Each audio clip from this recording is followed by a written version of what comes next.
বৰপেটাৰ ৰেলৱে ষ্টেচনৰ কাষৰ পৰা চিপ লৈ ওলমি থকা অৱস্থাত উদ্ধাৰ এটা মৃতদেহ।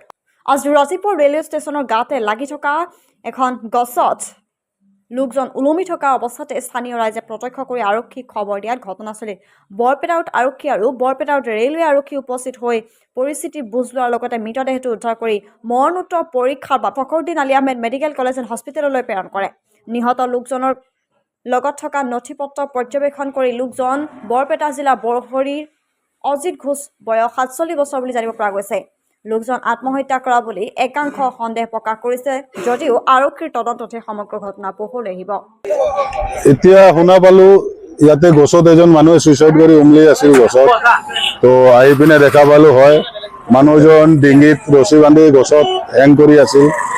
এইখিনিয়ে, এইটো ৰেলৱে ষ্টেচনৰ বাহিৰত হয়, বৰপেটা ৰেলৱে ষ্টেচনত এই ইউনিয়ন অফিচৰ জাষ্ট বাহিৰত হয়।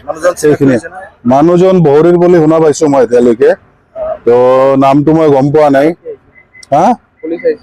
পুলিচ প্ৰশাসন আহিছে, এতিয়া বডিখন ৰিকভাৰ কৰি পিনে লৈ গৈছে আগৰ তদন্তৰ কাৰণে। সন্দেহ ইয়াত মানুহজনক চাই সন্দেহ হোৱা নাই, নেচুৰেল ডেথ চুইচাইড কৰা কাৰণে পাই আছো। এইটো মোটামুটি মানুহজনক দেখা পাই 50-ৰ পৰা 55 হ'ব লাগে। বহৰীৰ বুলি শুনা পাইছো মই, প্লেটফৰ্মৰ বাহিৰত।